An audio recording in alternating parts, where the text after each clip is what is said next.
Olá, tudo bem? Onde está a grande multidão? O livro de Apocalipse fala sobre uma grande multidão. Lá no capítulo 7, versículos 9 e 10, diz assim: depois destas coisas olhei e eis aqui uma multidão, ou uma grande multidão, que ninguém podia contar. No 10, ali diz: e clamavam com grande voz, dizendo, e isso é muito importante, salvação ao nosso Deus que está assentado no trono e ao Cordeiro. Bem, a resposta para saber que grande multidão é essa, entre outras coisas, está atrelada ao fato desta grande multidão atribuir salvação a Deus. E onde mais nós observamos essa frase sendo usada? Capítulo 19, versículo 1, ali vai dizer: e depois destas coisas ouvi no céu uma grande voz de uma grande multidão, dizendo, aleluia, a salvação e a glória e a honra e o poder pertence ao Senhor nosso Deus. Então notem, vão lá no grego e observem que a frase é quase que idêntica. A grande multidão de Apocalipse 19:1 atribui salvação a Deus, assim como aquela lá dos 7, 9 e 10. As testemunhas de Jeová dizem que essa grande multidão do 19:1 são anjos. Mas como poderiam anjos atribuir a salvação a Deus se eles, os anjos pelo menos que estão ao redor de Deus nos céus, não foram salvos de coisa alguma? Isso é uma das indicações fortes de que a grande multidão é uma classe celestial. E se nós continuarmos lendo no capítulo 19, nós vamos observar lá dos 6 ao 9 assim: e ouvi como que a voz de uma grande multidão, novamente sendo repetido esse termo, e como que a voz de muitas águas, e como que a voz de grandes trovões, que dizia, aleluia, pois já o Senhor Deus Todo-Poderoso reina. E olha a reação dessa grande multidão: regozijemo-nos e alegremo-nos e demos-lhe glória, porque vindas são as bodas do Cordeiro e já a sua esposa se aprontou. Então essa grande multidão, ela está alegre porque as bodas do Cordeiro estão próximas e a esposa já se aprontou. A esposa ou noiva de Cristo, do Cordeiro, como sabemos, é um pequeno rebanho de cristãos verdadeiros, os 144 mil cristãos que foram selecionados para essa honra de glória, honra e imortalidade com as reis e sacerdotes nos céus. É o que o capítulo 7 no início fala, que são 144 mil.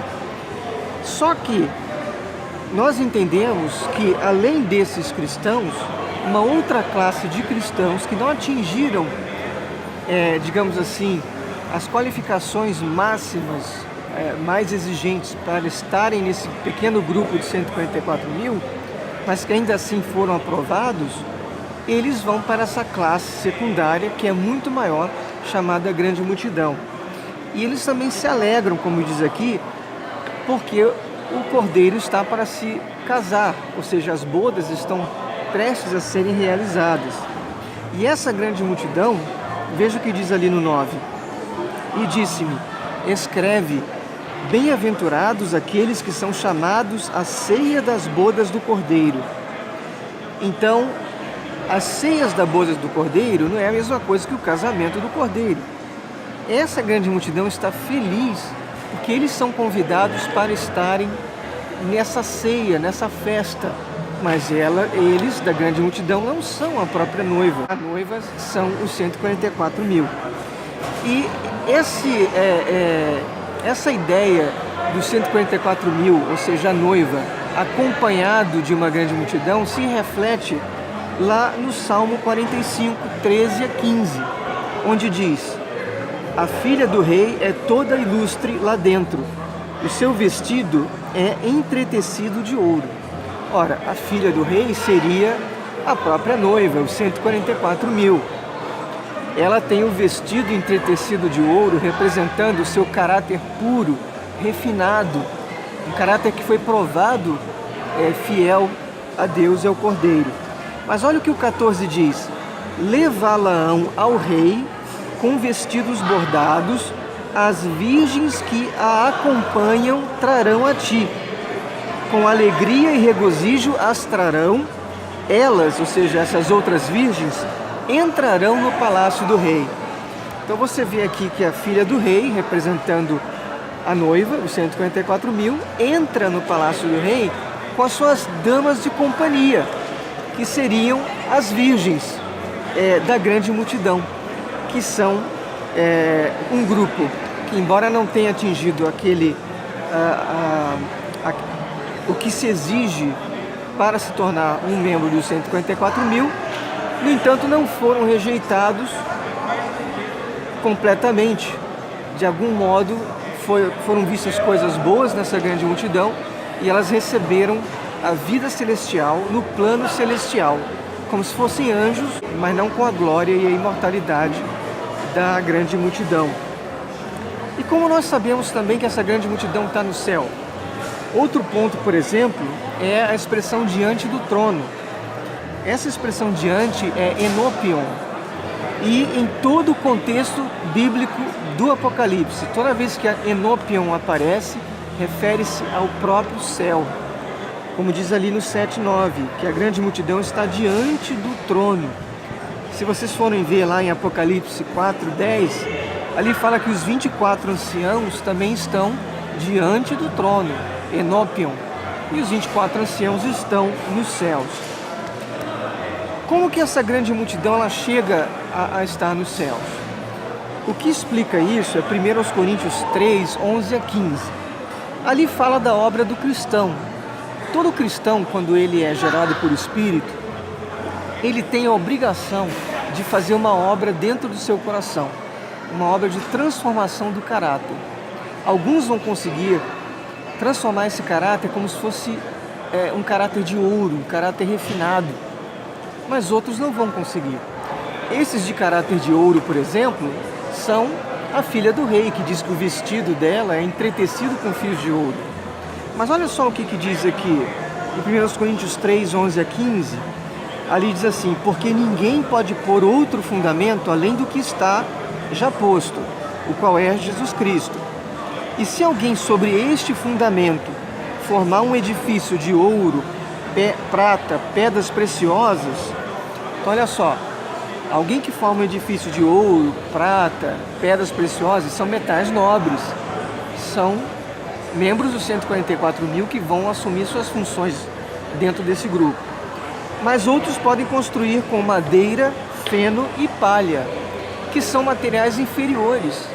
Madeira, feno e palha não são materiais existentes. Aí o 13 diz assim: a obra de cada um se manifestará. Na verdade, o dia a declarará, porque pelo fogo será descoberta, e o fogo provará qual seja a obra de cada um. Se a obra que alguém edificou nessa parte permanecer, esse receberá o galardão. Então, a sua obra foi de ouro, prata, pedras preciosas, resistiu ao fogo, receberá o galardão. O 15. Se a obra de alguém se queimar, sofrerá detrimento, mas o tal será salvo, todavia como que pelo fogo. Aqui diz que a pessoa que a sua obra se queimou, ou seja, o seu caráter não foi construído com metais resistentes ao fogo, Jeová, na sua misericórdia, pode providenciar um teste final para você, para que, por meio do fogo, aquele seu caráter imperfeito de feno, madeira, né, e palha, que são materiais combustíveis, se queime, mas por você resistir a essa pressão do fogo, você vai ser salvo. É como se Jeová desse uma chance para as pessoas dessa classe. A grande tribulação, o ápice dela nós sabemos que será por volta do Armagedon. Mas os cristãos, em toda a sua vida, cristãos verdadeiros, têm sofrido tribulações de diversos modos. E essa classe que não construiu com metais preciosos, mas que também resistiram a uma prova final, tem uma segunda chance nos céus, quais membros da grande multidão. Significa isso que existe um chamado para a grande multidão? Não, não existe um chamado para a grande multidão. O chamado é para você ser dos 144.000. mas é como se fosse uma corrida. Nós sabemos que existem 144 mil vagas, mas um número muito maior de pessoas, visto que o chamado é aberto e cabe a cada um de nós aceitar esse chamado, existe um número maior e é feito uma seleção, um processo seletivo dessas pessoas. Se nós lermos lá em Lucas, capítulo 12, nós veremos que há 3 possibilidades para um cristão. Ou ele é fiel e recebe a recompensa, ou ele não é fiel, ele entende as coisas, não se prepara, não é fiel e é destruído, ou ele não entende, faz coisas erradas e recebe menos golpes. Será que esse receber menos golpes não seria, por exemplo, você receber um prêmio celestial, mas não o grande prêmio dos 144 mil? Esse é um ponto em que nós também podemos pensar. Mas o que dizer de textos que falam lá em Apocalipse 7, que a grande multidão ela será lavada pelo sangue, que ela não sofrerá mais o calor do sol, que ela não mais, que ela será direcionada a fontes de água da vida? Alguns pegam esses textos para tentar provar que uma classe terrestre é que vai ser direcionada às águas da vida. Embora de fato a classe terrestre também seja direcionada a águas da vida, todos esses textos, toda essa terminologia também é aplicada aos membros ungidos da congregação cristã. Porque, por exemplo, lá em 1 Coríntios 6,11, fala que os cristãos são lavados pelo sangue de Jesus. Jesus, lá no poço, falando com a samaritana, ele falou que daria uma água que a pessoa não teria sede e que a própria pessoa se tornaria uma fonte de águas. Ou seja, um cristão gerado por Espírito também seria levado a essa fonte de água. Então não se pode isolar esse texto para tentar provar que aquilo ali, de certo modo, se aplica só a uma classe terrestre. Enfim, irmãos e amigos, o que fica muito claro é que para os cristãos verdadeiros, o nome cristão, cuja terminologia pela primeira vez apareceu por influência do Espírito Santo na eclésia ou na congregação de Antioquia, significa aquele que segue a Cristo. Cristão é isso. O Apocalipse diz que os cristãos são aqueles que seguem os passos do Cordeiro aonde quer que ele for. E nós sabemos que Jesus Cristo foi para o céu, disse que na casa do seu Pai havia muitas moradas, que ele prepararia um lugar para nós e voltaria para nos levar para lá. Isso é muito claro. E fica muito claro também a obrigação dos cristãos, se é um cristão verdadeiro, de participar dos emblemas. Pois lá em João 6,53, Jesus falou: em verdade vos afirmo, se não comerdes a carne do Filho do Homem e não beberdes o seu sangue, não tereis a vida dentro de vós. Então temos aí uma ordem clara de participar dos emblemas, os cristãos no caso. E também Jesus, ao dar a ordem aos seus discípulos de pregarem o Evangelho, ele disse lá com muita clareza em Mateus 28, 19 e 20: portanto, ide, fazei discípulos de todas as nações, batizando-os em nome do Pai e do Filho e do Espírito Santo. E ele também diz que devemos ensinar a essas pessoas a fazer todas as coisas que ele ordenou. Ensinar a fazerem ou a cumprirem todas as coisas que Jesus ordenou. Ora, o que foi que Jesus ordenou? Nós não vimos lá que Jesus disse: comei, bebei, este é o meu corpo, este significa o meu sangue?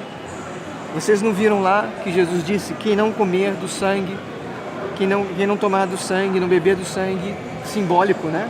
Representando o sangue de Jesus, não comer do corpo, simbólico, não teria vida nele mesmo. Então, parte da ordem de Jesus, dos ensinamentos de Jesus, incluía a participação nos emblemas simbólicos que representavam o seu sangue e o seu corpo.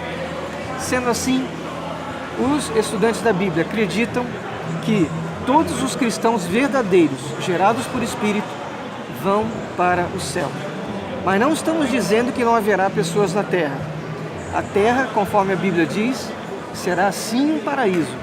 Será habitada por todos aqueles que não se uniram à classe da igreja, será habitada por aqueles que forem ressuscitados, será habitada pelo Israel natural, que está sendo restaurado e que receberá em breve, acreditamos, aqueles israelitas fiéis que morreram na morte, descritos lá em Hebreus capítulo 11.